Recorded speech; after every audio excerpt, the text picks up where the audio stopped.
aku di atas dia di bawah. Kan kalau orang lagi HB kan pasti tangannya kan megang kepala ya Mang. Tiba-tiba tuh aku ngerasa aneh karena pas dipegang tuh bulu semua Mang. Bulu semua? Bulu semua, aku kaget kan, shock. Langsung gini, astagfirullahaladzim, dorong tuh si dedinya Mang. Bulunya hitam? Bulunya hitam semua. Jadi apa ya, kayak mirip beruk Mang. Astagfirullahaladzim, kamu tuh siapa? Kamu kenapa aja? Orang itu suami kamu. Kamu bilangnya beruk mah, demi Allah. Yang Nok lihat tuh bukan Adedi, itu beruk mah, sumpah. Miminya bilang, kamu emang hamil Nok. Tapi hamilnya bayi gaib gitu Mang. Dia tuh ngirimin janin gaib itu ya biar malu-maluin kamu. Kalau misalkan kamu sama Nur pernikahannya sampai 1 tahun, bisa dijadiin tumbal kayak gitu. Iya, bos beras yang pabriknya banyak, di mana-mana usaha berasnya banyak juga. Teh Nur menceritakan ini tanpa pakai masker ya? Andaikan keluarganya Dedi lihat gimana?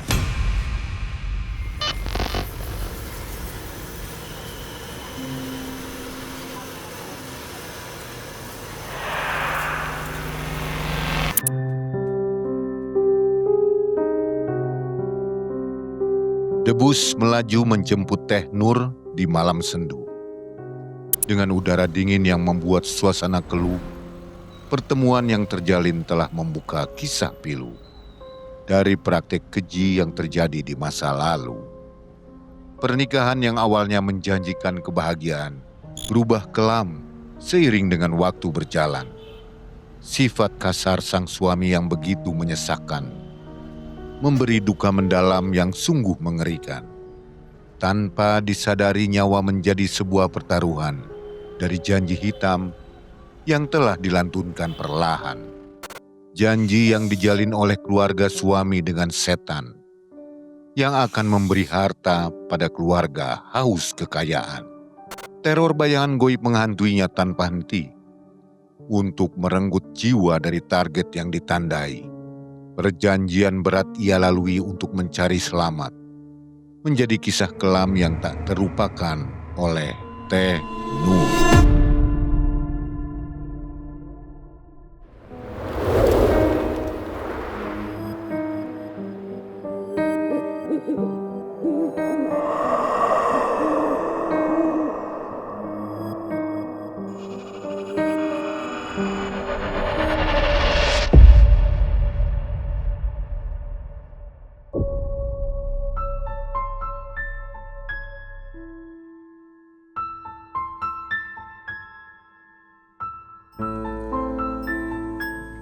Assalamualaikum warahmatullahi wabarakatuh. Waalaikumsalam warahmatullahi wabarakatuh. Jangan mudah terpikat oleh kemewahan, karena kebahagiaan sejati lahir dari kejujuran dan keberkahan. Selamat malam Sobat Malam Mencekam dan selamat malam Teh Nur. Selamat malam Mang. Apa kabar Teh Nur? Alhamdulillah baik. Sobat, hari ini Teh Nur, narasumber kita, punya pengalaman yang mencekam juga nih di tahun 2020 ya Teh ya? Iya benar Mang. Ini dialami sendiri nih, nyata ya? Iya, nyata.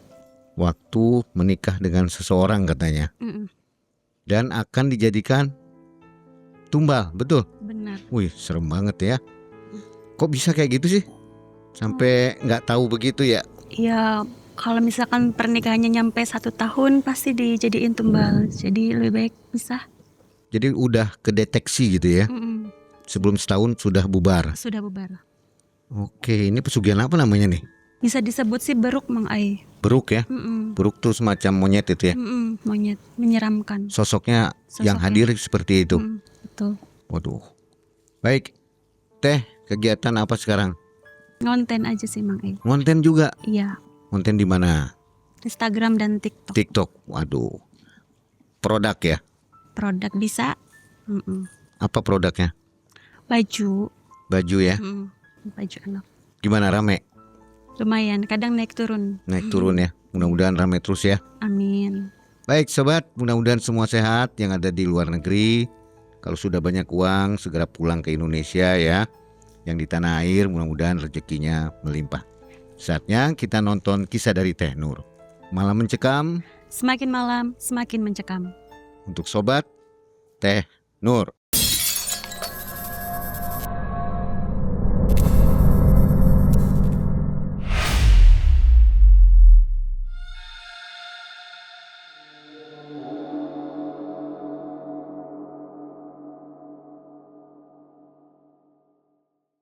Jadi begini Mang ceritanya. Pada tahun 2020 aku tuh berkenalan sama laki-laki di acara hajatannya di desa. Sebut saja laki-laki itu namanya Dedi. Dia kerjanya sebagai sales roti. Kalau saya sendiri pribadi di pabrik Mang gitu. Aku tuh pas di acara hajatan tersebut tuh kayak ada yang merhatiin gitu. Ternyata yang minta kenalan tuh si Dedi. Nah si Dedi itu langsung nyamperin ke aku. Nah nanyain dia, "Neng boleh kenalan gak?" Kayak gitu. "Oh boleh gitu kataku. Waktu itu Teh Nur umur berapa? Sekitar umur 25. Ya umurnya 25 tahun. Terus dia minta kenalan, minta kontak WA aku. Aku kasih ke dia nomornya. Ini nomor saya gitu. Nah setelah itu, setelah selesai pulang dari hajatan tersebut, pulang ke rumah, aku cerita ke mama. "Mah, tadi di acara hajatan di desa ada laki-laki minta kenalan sama Nok, namanya Dedi mah gitu." "Oh Dedi, orang mana?" Katanya orang tetangga sebelah. Kita emang masih satu desa Mang tapi beda blok aja gitu. Nah terus kata mama, "Ya udah diladenin aja Nok, nggak apa-apa gitu. Lagian kamu kan udah lama nih sendiri gitu, udah nggak apa-apa diladenin aja." Ya udah tuh aku kontekkan lah sama si Dedi. Nah terus besoknya aku cerita ke bibi aku Mang kalau misalkan aku tuh kenalan Bi sama laki-laki gitu. Cerita sama bibi, "Namanya siapa Nok?" "Namanya si Dedi." "Oh, kalau Dedi tuh orangnya gimana sih Bibi?" Soalnya kan yang tahu seluk beluknya kan bibi aku, karena kan bibi aku kan orang lama di situ Mang jadi dia pasti tahu lah, apalagi beda blok, jadi tahu. Tadinya dia tuh orangnya biasa aja Nok, kayak gitu. Sekarang dia tuh orangnya udah hidupnya udah enak lah Mang bisa dibilang, karena dia tuh mamanya bos beras, apalagi bapaknya punya sawah di mana-mana kayak gitu. Udah kalau misalkan kamunya mau sama dia aja nggak apa-apa gitu, dilanjut aja kok hubungannya aja kayak gitu. Ya udah nggak apa-apa kataku tuh. Nah besoknya si Dedi kontak aku Mang WA, "Neng boleh main nggak?" Kayak gitu. Terus aku bales boleh. Nah habis itu malamnya main dia Mang Nah main tok tok tok. Terus aku bukain pintu, dia bawa makanan Mang buat mama katanya. Ya udah aku kasihin tuh makanannya ke mama. "Mah ini ada si Adedi katanya mau main, dia bawa makanan buat mama nih." "Iya makasih," kayak gitu kata mama akunya. Ngobrol-ngobrol nggak kerasa waktu udah jam 9 malam pulang. Nah besok laginya dia main lagi ke rumah Mang WA lagi tuh, "Nok mau main lagi," kayak gitu. Terus ya udah nggak apa-apa sok main aja ke rumah kayak tauku tuh. Nah dianya bawa makanan lagi Mang Nah pikir aku makanan tuh buat aku ya, ternyata buat mama gitu. "Kok buat mama sih pikir aku tuh ya. "Kenapa nggak buat aku?" Dalam hati kata dianya, "Ini buat mama lagi ya Neng, nggak apa-apa kasih aja ke mama. Nih kalau misalkan dia main lagi terus bawa makanan lagi nih, nanti kalau misalkan buat mama nanti aku mau ngomong deh gitu, kok buat mama terus, apalagi cari perhatian ya ke mama." Dalam hati aku tuh kayak gitu. "Mah ini ada makanan dari Adedi buat mama." "Oh ya udah Nok, makasih ya," bilangin ya gitu. Terus waktu gak kerasa jam 9 malam udah pulang. Nah besoknya dia datang lagi Mang WA, "Nok mau main lagi." "Boleh nggak apa-apa sok main aja." Nah bawa lagi tuh makanannya yang ketiga kalinya. Kataku, "Ini buat siapa "Buat mama." "Kok buat mama lagi sih? Kirain tuh buat aku." "Iya nggak apa-apa Nok, ya buat mama." Kan kayak aku tuh kayak merasa aneh aja kok buat mama terus kayak gitu. Terus dianya bilang ke aku, "Nok mau ngomong serius." Itu kenalannya udah 1 bulannya Mang nih mau 1 bulan lah. "Boleh ngomong-ngomong apa?" "Tuh suka aja sama Nok, mau ngelamar Nok," kayak gitu. Ya udah nanti dulu kataku. Nanti saya ngomong dulu sama mama. Soalnya kan kita baru kenal, apalagi kenalannya belum lama, masih baru lah ibaratnya, dia masih belum ada rasa lah Mang gitu. Tapi nggak ada yang ganjil di situ ya? Belum ada sih gitu, belum ada.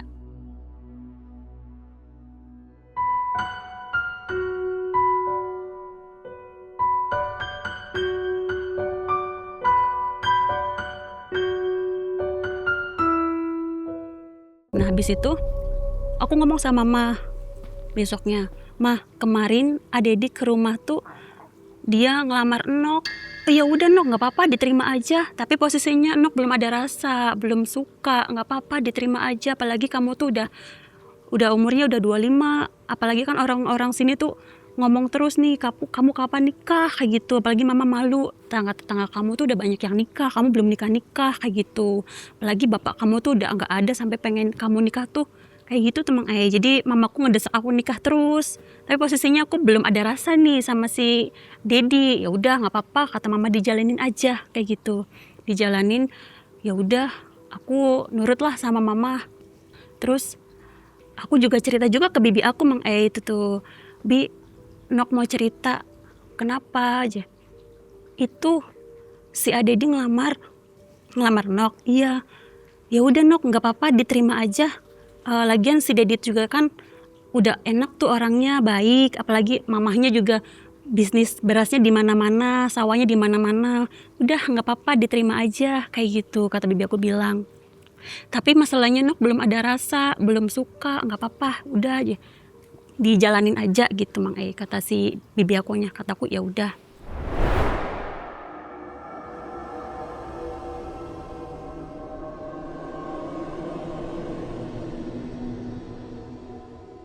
Udah posisinya udah 1 bulan nih udah lamaran, udah nikah.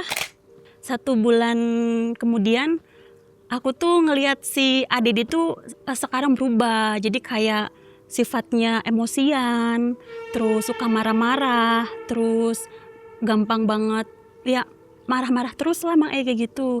Jadi kan aku kayak yang tadinya orangnya sifatnya sayang, penyayang, manja, jadi kayak berubah drastis banget. Nanya kan sama dia, "Kenapa kok marah-marah terus?" Kataku. Nggak apa-apa aja kayak gitu awalnya. Terus pas udah kerja nih kan, kerja pulangnya, aku kan kalau pulang kerja kan pasti nyuci baju nih ya nyuci baju.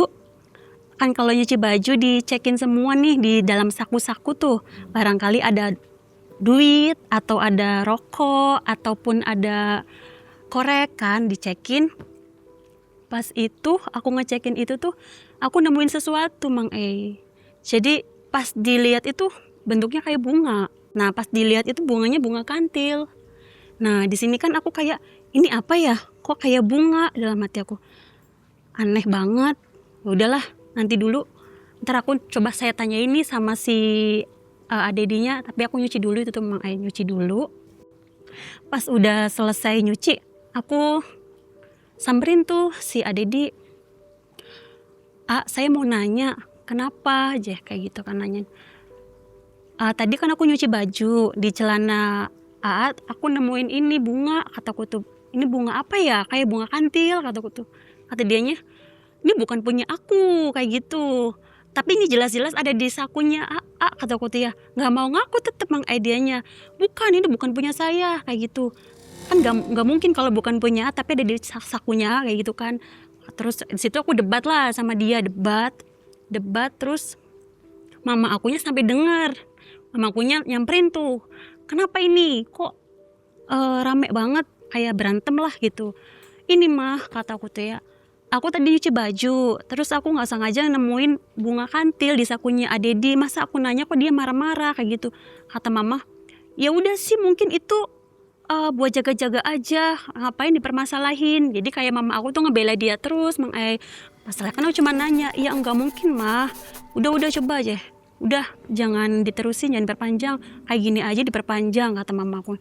Terus mungkin Dedinya marah banget sama aku, jadi dia cabut ke rumah mertua tuh, pergi. Nah aku coba ngomong lagi ke mama, "Mah, tadi aku tuh nemuin ini di sakunya Dedi." "Udah kamunya tuh jangan ngomong aja, lagian ini cuma bunga kantil, ngapain diperpanjang." mungkin dia buat jaga-jaga dia, kan dia tahu sendiri punya usahanya banyak mamanya kayak gitu. Ya udah tuh, terus dianya pergi. Keesokan harinya aku cerita juga sama bibi aku. Nah bilang kan, Assalamualaikum Bi, salam Nok, Bibi Nok mau cerita. Iya nggak apa-apa sok, apa kenapa kayak gitu. Kemarin ya semalam Nok tuh nyuci pakaiannya Adedi, ngelihat di sakunya tuh ada bunga kantil. Maksud bibi ini apa ya Bi, beneran nggak? Aku bawa tuh Mang bunganya kayak gini. Lah iya ini beneran mah bunga kantil Nok. Iya aku tuh curiga ini apa ya? Ya udah sih mungkin ini juga buat jaga-jaga usahanya dia mungkin. Udah jangan berpikiran yang macem-macem kata bibi akunya. Ya udah nggak usah diperpanjang lagi. Ya udah Bi, cuma nanya doang sih. Tuh terus malamnya kan aku tidurnya sendiri nih Mang karena kan posisinya si Adedi kan pulang ke rumahnya mertua aku, jadi aku tidurnya sendiri. Nah itu tuh sekitar pukul jam setengah 12 mau jam 12 tuh. Kalau kamar aku kan posisinya ada kelambu, terus kalau tidur kan aku biasanya menghadap ke tembok, kayak pengen tidur tapi nggak bisa tidur, kayak ada yang ngawasin kayak gitu tuh Mang kayak nggak enak aja lah perasaan tuh. Tiba-tiba pas nengok ke belakang, aku dihadirkan sosok makhluk yang gede Mang tinggi besar kayak buto. Di situ aku tuh kaget kan, astagfirullahaladzim. Cuman apa ya, pengen ngomong tapi nggak bisa, mulut tuh dikunci, pengen gerak juga nggak bisa. Jadi aku tuh ya Allah astagfirullahaladzim, ini tuh makhluk apa ya Allah. Jadi dalam hati aku baca doa, terus baca doa. Nah baca doa kayak surat-surat Yasin atau Al-Fatihah kayak gitu tak bacain, tetap itu masih di situ Mang posisinya gede kayak gini-gini aja kayak gitu. Posisinya nggak terlalu lihat jelas karena kan dibatasin kelambu.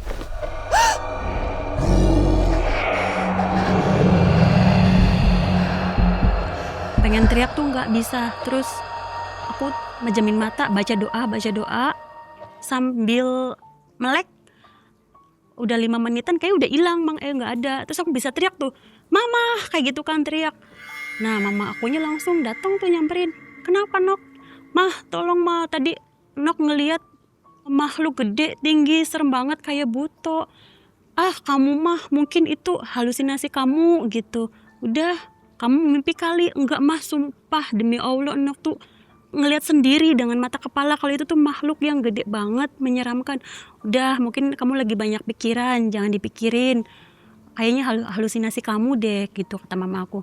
Terus Nok tuh coba nenangin diri. Udah besoknya aku cerita lagi Mang ke bibi. Nah ke bibi aku bilang, kan aku datang lagi, tok Assalamualaikum Bibi.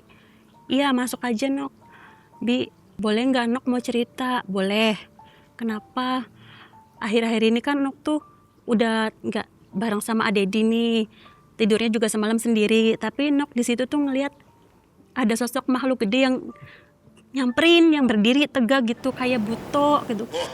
Kamu mah Nok kayak itu aja, percaya kayak gituan. Sumpah demi Allah Bi, itu tuh serem banget. Dalam hati Nok tuh, mungkin itu lagi halusinasi kamunya atau kamu cuma mimpi kayak gitu, jangan terlalu dipikirin.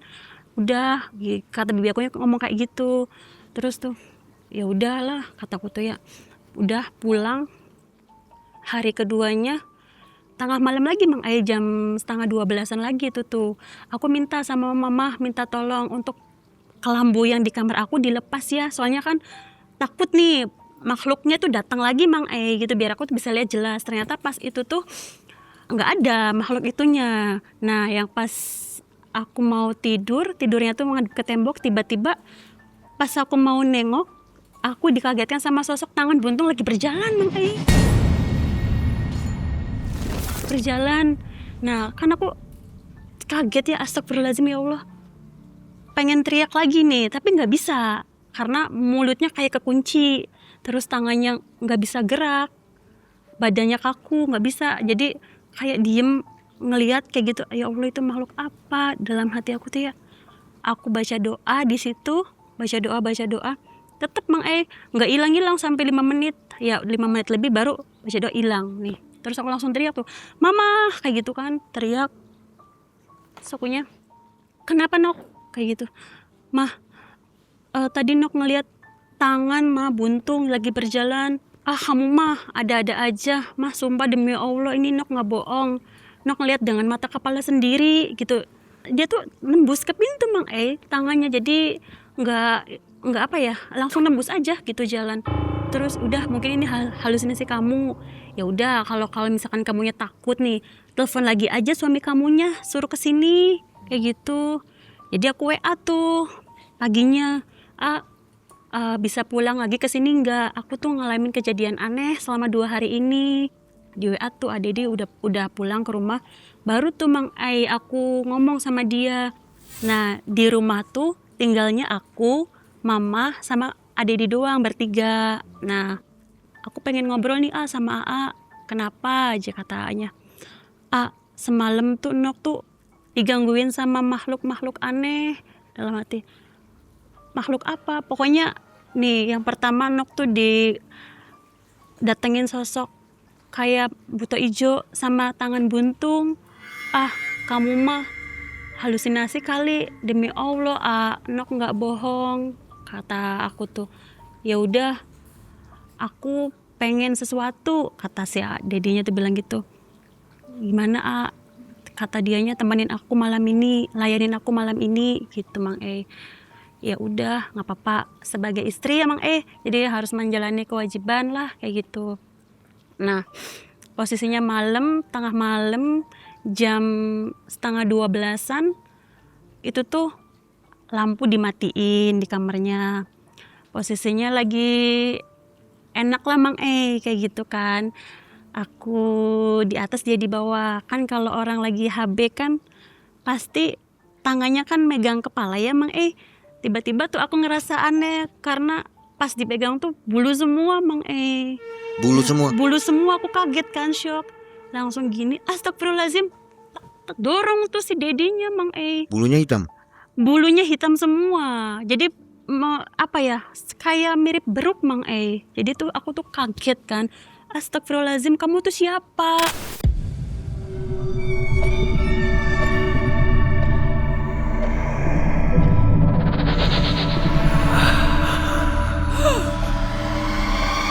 Aku Dedi gitu. Bukan, kamu bukan Dedi, kamu siapa? Kataku tuh. Nah mamaku datang tuh nyamperin.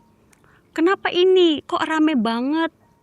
Itu mah si Enok gak mau disentuh. Bilangnya gitu Mang padahal kan aku bukan mah. Itu si Adedi itu tuh bukan Adedi mah, dia tuh makhluk yang menyeramkan. Kataku seekor beruk. Itu beruk mah. Mamanya, kamu kenapa aja? Orang itu suami kamu. Kamu bilangnya beruk mah, demi Allah. Yang Nok lihat tuh bukan Adedi, itu beruk mah, sumpah. Udahlah je, kata si dedenya, udahlah saya malas sih, mau pulang lagi aja ke rumah. Kamu je sebagai istri gak mau saya sentuh kayak gitu. Marah tuh dia Mang jadi dia ngomongnya yang enggak nih ke mama, ngomongnya gak mau disentuh bilangnya.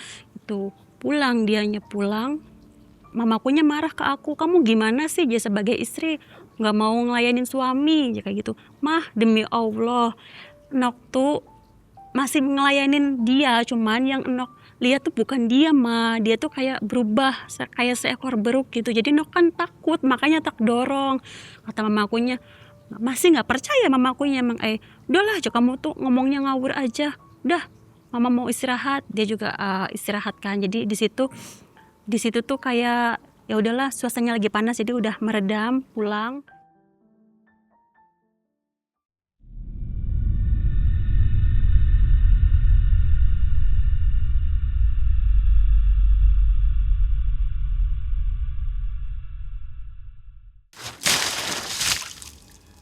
Wah ini bonekanya lucu banget loh, apalagi cocok banget nih buat ponakan aku. Aku belinya di Malam Mencekam Store. Bonekanya bahannya halus, cocok buat ponakan aku. Itu kejadiannya hari apa? Kayaknya hari Senin sih Mang Bukan malam Jumat begitu ya? Bukan, jadi hari Minggu malam Senin. Nah pas hari Seninnya mama tuh ke warung belanja. Nah tiba-tiba mukanya tuh jutek sama aku, cemberut terus Mang kataku tuh, mama tuh kenapa kok mukanya cemberut aja sama saya? Ya kamu sebagai istri nggak bisa ngelayan suami. Tuh liatin je, banyak banget yang bilang ya kamu tuh istri nggak mau disentuh kayak gitu, nggak mau ngelayanin suami. Jadi mama aku marah-marah nuduhnya aku nggak mau ngelayanin dia, makanya sampai kayak gosipnya tuh tersebar gitu. Mah, sumpah demi Allah, Nok tuh semalam tuh orang ngelayanin adik-adik, tapi itu liatin je tetangga kanan kiri ngomongin kamu semua kayak gitu. Pikir Nok tuh kok bisa adik-adik ngomong kayak gitu. Coba deh kamu sana ke rumah mertua kamu gitu, nanyain kok bisa dia ngomongnya kayak gitu. Nah, aku disuruh ke rumah mertua aku nyusulin. Adik dinanyain lah gitu. Sesampainya di sana, aku tuh ngeliat pas buka pintu kan tok tok tok, nggak dibuka-buka pintunya sih. Pas aku buka sendiri tuh di bawah pintu tuh ada bunga. Cuman aku masih belum pikiran yang aneh-aneh tuh, bunga apa ini tuh ya. Ya udahlah, biarin aja, aku masuk kan nyari adedi gitu. Nggak disaut-saut. Nah, aku tuh ngeliat sama mamahnya lagi ngobrol, tiba-tiba dia langsung nyamperin aku tuh, ngeliat dari pintu, nyamperin, kamu ngapain kesini gitu kata dianya. Kata mama suruh pulang, kataku tuh. Nggak mau, kata dianya, kalau misalkan aku balik ke rumah kamu ada syaratnya aja. Apa? Kamu sujud dulu jadi kaki saya. Kata aku, kamu siapa? Tuhan aja bukan, ngapain aku sujud-sujud kayak gitu. Nah, dianya tuh pulang terus ke rumah mama aku mungkin, tapi aku masih mau ngobrol sama mamahnya. Mah, Nok mau ngobrol, kenapa nih akhir-akhir ini Nok tuh dapat kejadian aneh, mau cerita aja mah. Yang pertama, Nok dihantuin seperti kayak buto ijo sama tangan buntung. Terus terakhir Nok pas habis sama adedi itu bukan adedi mah, kataku tuh. Mama mertua akunya kayak kaget gitu. Kamu mah nggak mungkin, orang itu mah adedi mah, sumpah demi Allah mirip banget peruk mah. Nok tuh sampai kaget. Terus Nok juga mau ngomong sama mama, kenapa mama nyebarin gosip seperti ini, bilangnya Nok nggak mau disentuh sama adedi gitu. Ya kan mama nggak tahu, si adedinya aja ngomongnya kayak gitu. Nggak mah, sumpah demi Allah Nok tuh sakit banget pas ngelihat kayak bukan adedi tuh mah. Jadi tuh kayak bener-beneran bukan adedi lah intinya mah.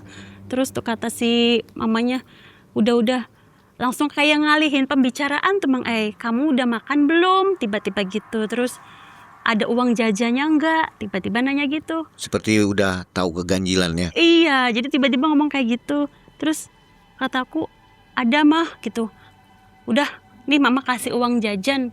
Ngasihnya sih nggak 50-100 banyak, sekitar 700-800 kan. Ini aku heran ya, kok banyak banget ngasih uang ke aku.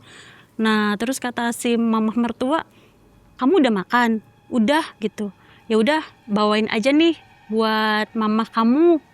Jadi aku dibawain nasi ayam, itu tuh lauknya enak banget. Nah, aku nggak makan di situ kan sengaja, soalnya masih kenyang. Jadi aku dibawain tuh sama mama mertua aku, dibawain. Terus abis itu aku pulang. Pas itu tuh ke rumah, mana Nok, adedinya mana? Kamu nggak ke rumah dia ya? Aku nggak sama dia sih. Lah, aku tuh udah ke rumah dia mah. Nih buktinya, aku dibawain makanan sama mama mertua. Oh, ya udah taruh aja. Tapi yang masalah uang nggak aku ceritain aku simpan sendiri. Terus aku simpennya tuh di Al-Quran gitu. Soalnya pas tadi aku ngeliat tuh kayak aneh gitu kan, ada bunga di situ apa gitu tuh. Jadi aku simpen di Al-Quran. Terus aku cerita ke bibi aku. Nah, aku ceritain tuh ke bibi, Bi, Nok mau cerita gitu. Cerita apa Nok? Kemarin kan udah 3 hari ini kan Nok tuh ngalamin kejadian aneh. Nok tuh ngerasa aneh aja. Pas tadi juga Nok tuh ke rumah adedi tuh banyak bunga di situ tuh. Ya udah Nok, gini aja, Bibi bawain kamu ke orang yang ngerti aja gimana gitu, biar dilihat iya sebenarnya adedi tuh sifatnya gimana sih ke aku tuh pengen tahu aja Bibi gitu. Nah, pas itu tuh langsung aku dibawa ke orang yang pinter sebut aja namanya Mimi. Dibawain tuh ke situ. Kan di situ tuh Mimi itu rumahnya gede banget. Terus banyak yang ngantri juga di situ, rame. Nah, habis itu giliran aku kan, misalkan assalamualaikum, waalaikumsalam, ayo nok masuk aja nok gitu. Iya Mi. Terus aku langsung tuh masuk duduk. Sok mau cerita apa, mau ngobrol apa, kata Miminya. Mi, sebelumnya Nok mau cerita nih, kalau Nok tuh lagi ngalamin kejadian-kejadian aneh. Yang pertama, Nok tuh didatengin sosok buto. Terus yang kedua, tangan buntung. Sama yang ketiga, suami sendiri tuh kayak bukan suami saya Mi. Kayak makhluk seekor beruk aneh gitu. Terus marah-marah terus sama aku. Mama juga marah-marah terus. Kenapa ya Mi, bisa diperlihatkan enggak? Terus kata Miminya, ya udah bentar ya, Mimi ke belakang dulu. Dia bawa air tuh Mang air putih 2 diplastikin. Nah langsung tuh dia bilang, Nok kamu tuh lagi dalam bahaya. Iya Tami, iya nih, biar nanti kamu buktiin sendiri ya. Mimi kasih air putih, nanti kamu minum. Terus yang satunya buat mamah kamu. Jadi yang satunya kamu minum sama disiram-siram ke halaman kayak gitu. Nanti kamu buktiin sendiri, kata Miminya gitu. Iya udah Mi, makasih. Pulang tuh Mang aku sama bibi aku pulang. Ngelihat kamar mama nggak ada. Ya udah, aku taruh tuh minumannya yang dikasih Mimi tuh ke tempat gelasnya mama aku yang di kamar. Saya taruh di situ. Terus aku minum juga. Nah, sejam kemudian mungkin mama udah masuk kali ya di kamar. Aku masih ngobrol sama bibi aku. Terus aku udah minum. Tiba-tiba aku tuh keinget sesuatu. Apa Nok? Aku tuh nyimpen uang di Al-Quran. Boleh dicek nggak? Soalnya Nok masih rasa curiga gitu. Ya udah, yuk boleh dilihat. Nah, pas dilihat ternyata bukan uang Mang daun jadinya. Daun hijau. Daun kering. Daun kering. Daun kering. Posisinya sama 7 lembar, 8 lembaran gitu. Gak berubah, cuman yang fisiknya aja bukan uang.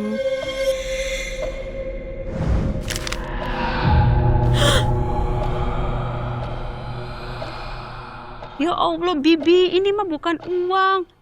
Lah iya sih Nok. Lah gimana ini Nok? Kok bisa? Bi, aku inget makanan yang dikasih kan belum dimakan, coba dicek dulu, kataku. Langsung tuh aku ke belakang ngecek.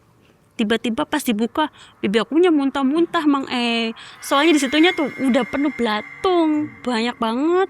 Jadi kayak bau busuk gitu. Ya Allah Nok, ini mah makanan apa kayak gini dikirimin deh.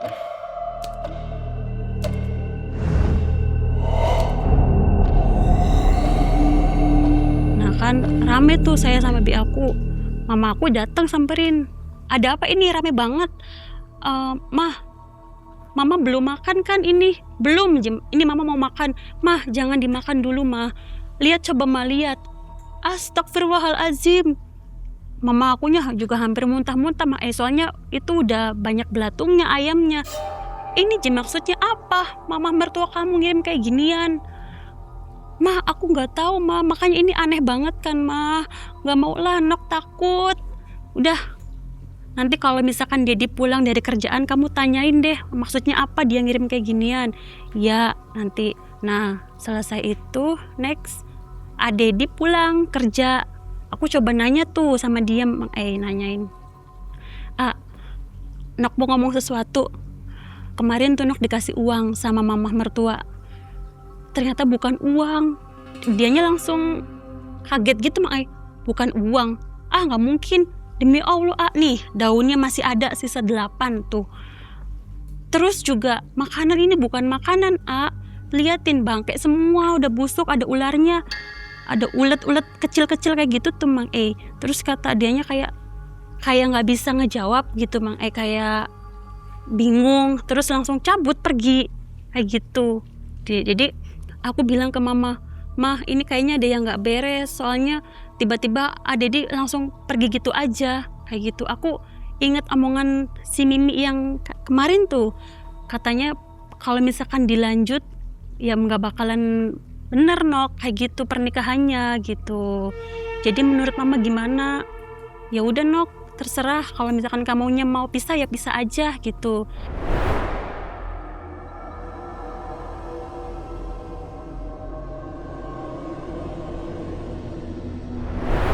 Nah kita posisinya pisah ranjang nih Mang udah 2 bulan pisah ranjang.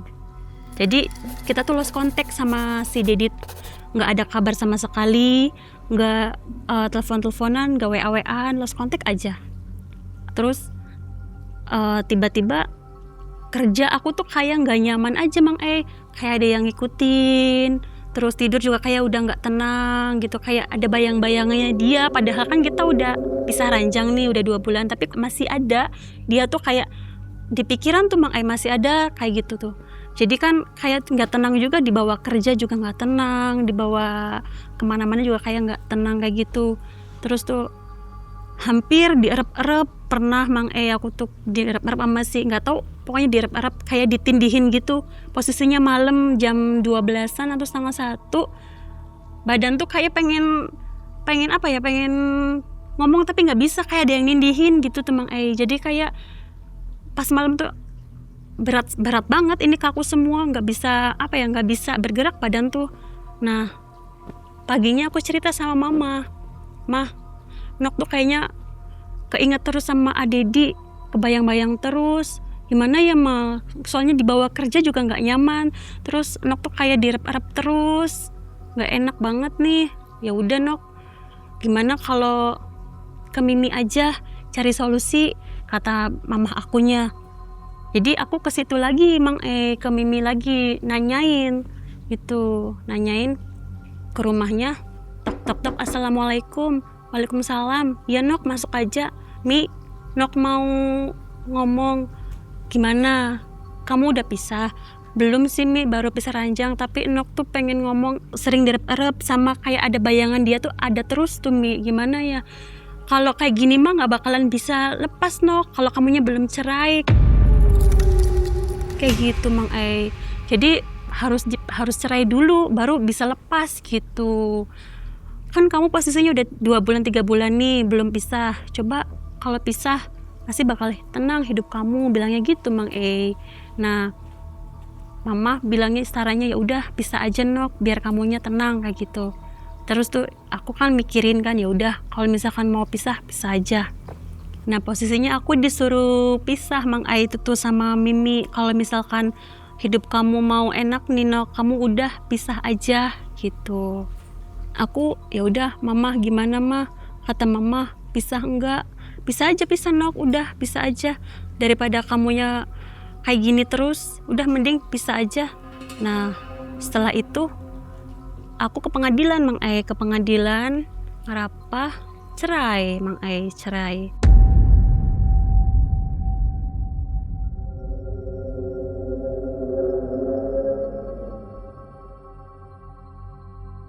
2 bulan 3 bulanan itu tiba-tiba aku tuh ngerasa aneh Mang terus kayak mual-mual terus, kayak gak enak badan lah intinya sih gitu.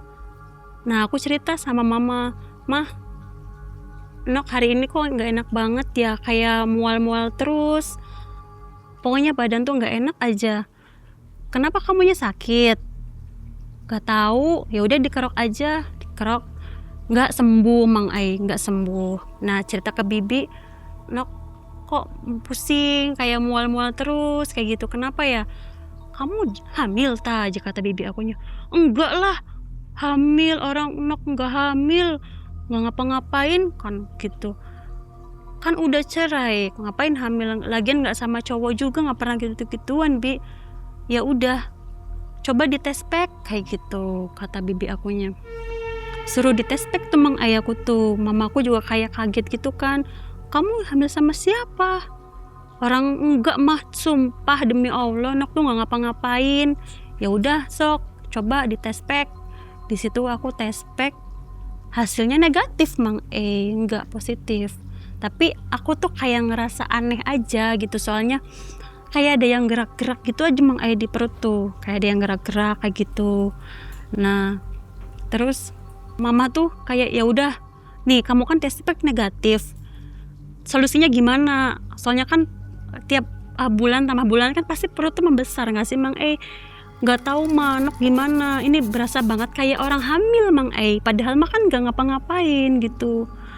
Jadi kan aku kayak nangis kayak sedih gitu kan, maksudnya orang nggak ngapa-ngapain tapi kenapa kok bisa-bisanya kayak hamil gitu kan. Jadi kayak malu sendiri. Jadi aku tuh nggak pernah keluar rumah, posisinya itu tuh Mang di rumah aja, soalnya takut.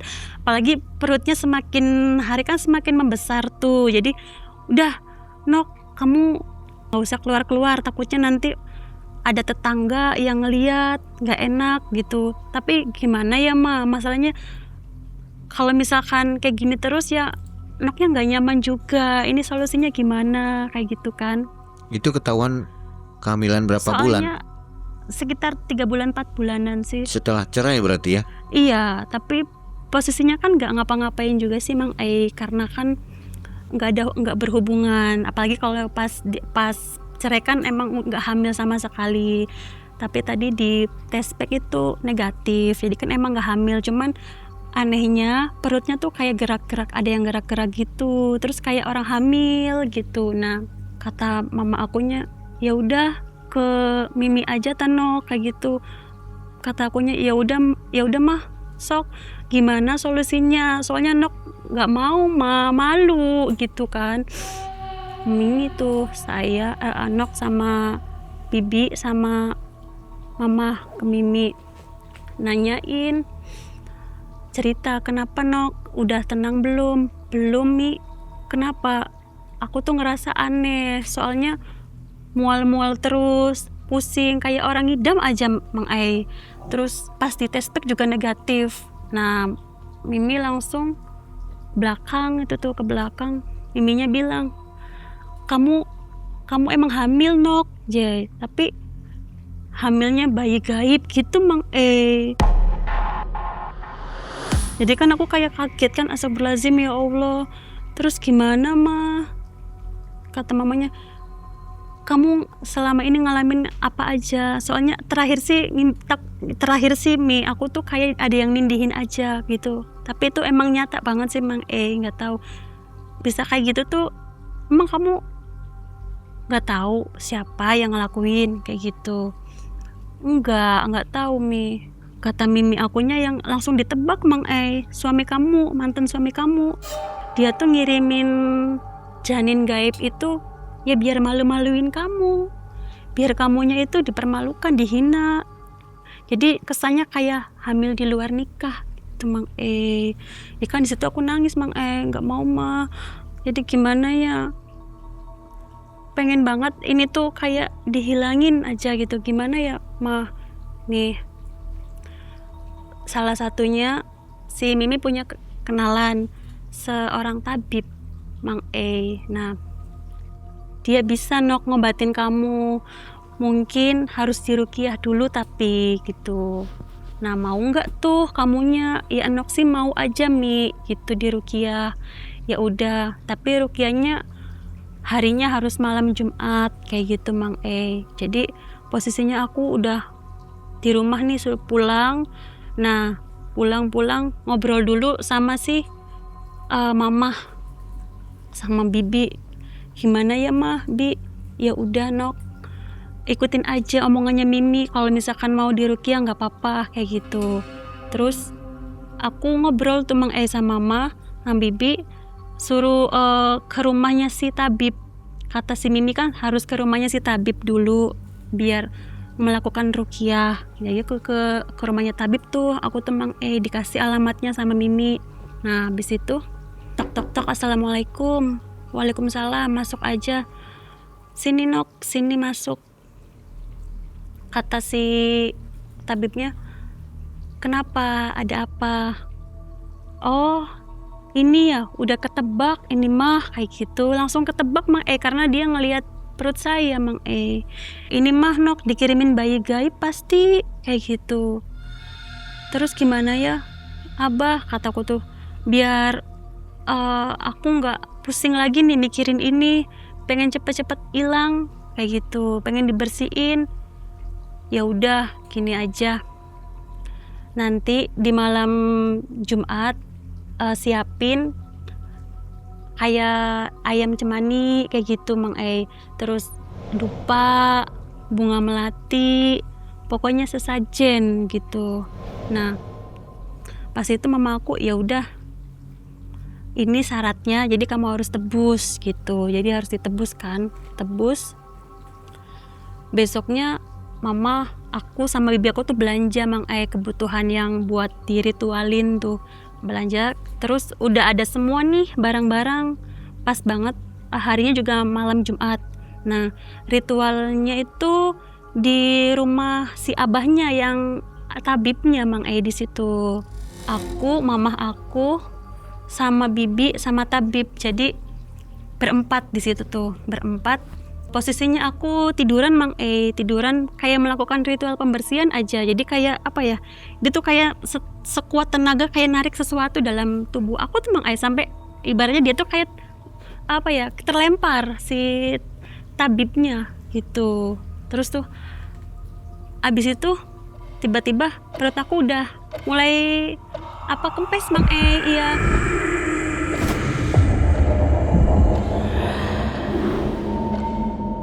Aduh Nok, ini mah berat pisan. Maaf ya kalau misalkan kamunya sedikit kayak kaget gitu. Cuman posisinya aku udah kayak mau pingsan aja Mang Ei. Kayak pingsan, lemes. Pas aku megang perut, tiba-tiba langsung rata Mang Ei, perutnya rata gitu. Jadi kayak, mah ini perutnya Nok udah nggak kebdi lagi.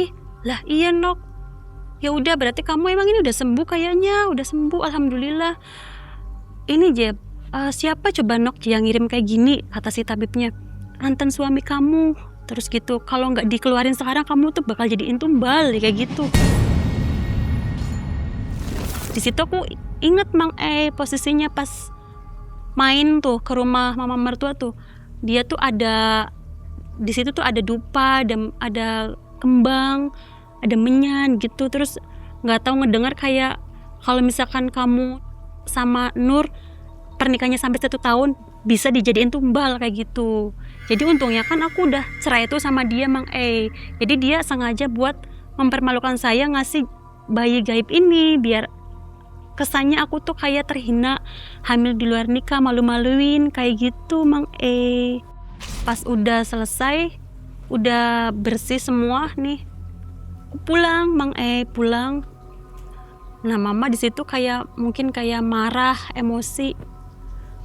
Nggak nyangka aja, aku kira si Dedi tuh baik Nok, ternyata kayak gini sama kamu. Iya mah, Nok juga nggak tahu, kata aku kayak gitu. Terus ya udah gini aja, kamu harus rajin-rajin sholat, kata mamanya, biar nggak diganggu lagi sama dia. Atau misalkan kamunya jangan sampai ngelamun lagi, kata mama aku kayak gitu. Iya mah. Habis itu selang sebulan atau 2 bulan itu aku udah ngeblokir semua akses dia Mang Ei, kayak nomor telepon, WA, akun-akunnya semuanya aku blokir. Jadi kita bener-bener lost contact banget, udah nggak hubungan lagi, nggak ada kontak-kontakan lagi. Sama mama mertua juga sama, nggak ada kontak-kontakan lagi, nggak ada WA-WA-an lagi, nggak ada. Si bibi aku tuh ngedenger katanya mah itu mantan mertua kamu lagi sakit Nok. Bibinya kata siapa, kok tahu? Itu banyak tuh tetangga yang pada nengokin, dia katanya lagi sakit kayak gitu. Sakit, iya. Terus ya itu liatin, emang kamu nggak mau nengok nggak? Terus juga tuh liatin bisnis berasnya juga nggak jalan, banyak kutunya, jadi nggak ada yang beli. Sawahnya juga nggak jalan karena banyak hama, jadi nggak masuk gitu tuh Mang Ei.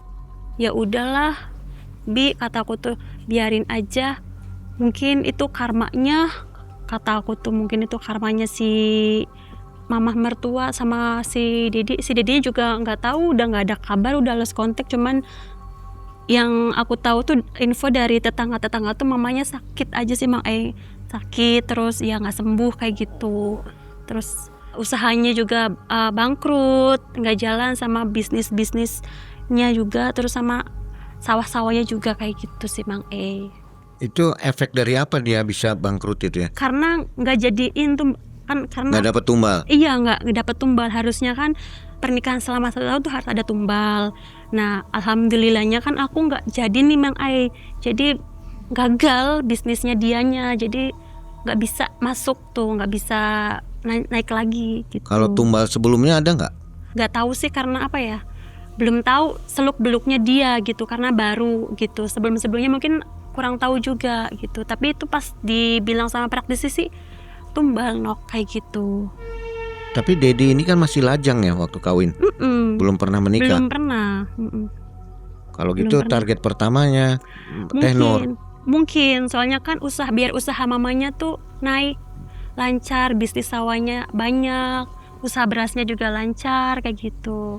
Tapi Dedinya tahu ya kalau dia diperalat orang tuanya. Sudah sepakat kayaknya Mang E, sudah joinan mungkin gitu, karena sempat aku inget tuh pas kemarin ngelihat si Dedi tuh ngobrol bareng sama mama di kamar, sambil aku ngelihat di kamar tuh ada sebuah kayak ritual dupa menyan sama bunga-bungaan Mang E, tapi aku nggak berani bilang. Mungkin aku pikirnya tuh cuman buat jaga-jaga usahanya aja biar makin lancar kayak gitu. Aku nggak berpikiran untuk dijadiin tumbal Mang E. Ada kamar khusus untuk ritualnya.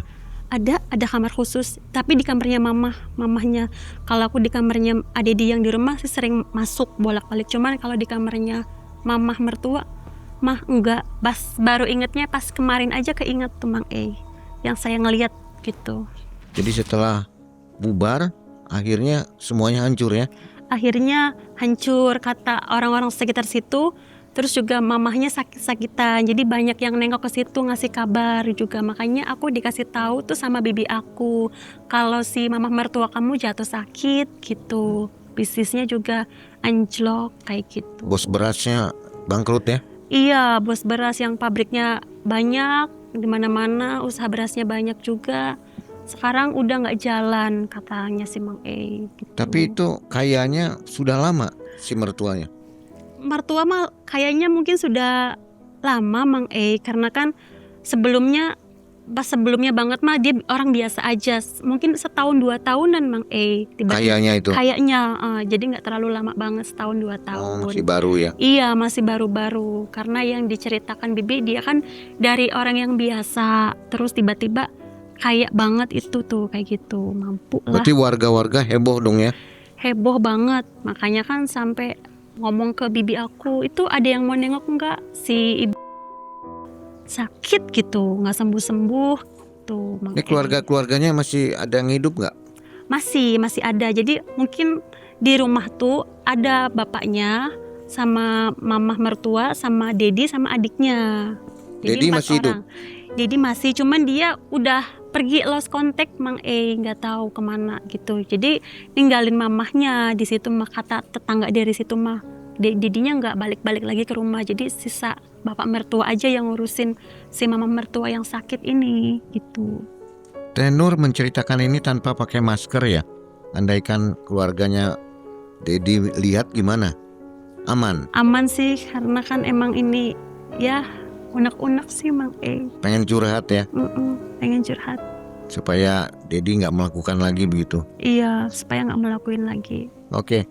Jadi Teteh ini terjebak ya di pernikahan yang nggak jelas gitu ya? Iya.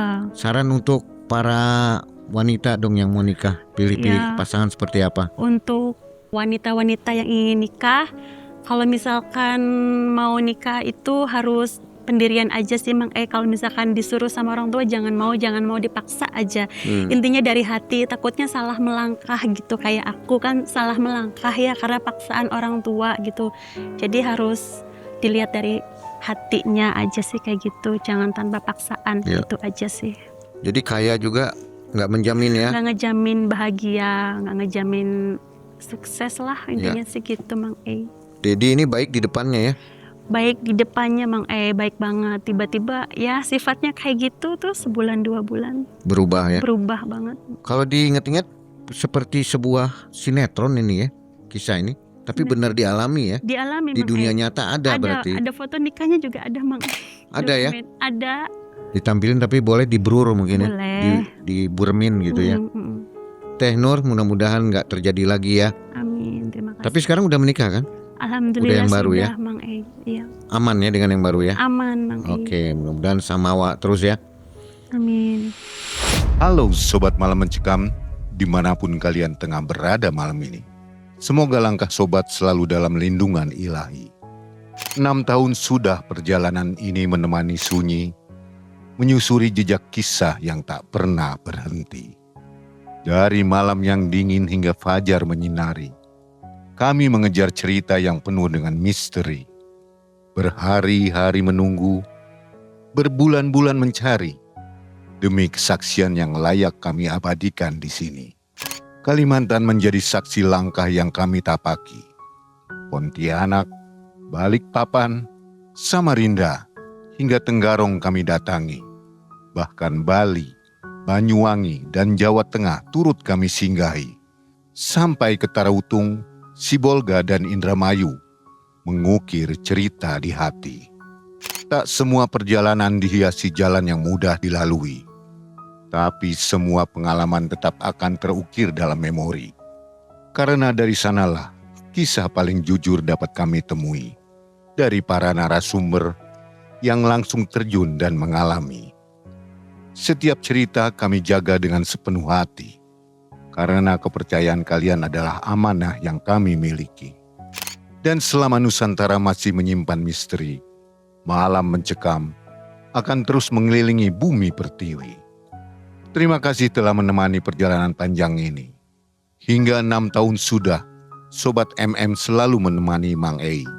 Selama masih ada kisah yang pantas dibagikan di negeri ini, kami akan terus hadir, menemani malam-malam kalian sampai nanti. Karena Malam Mencekam, semakin malam, semakin mencekam.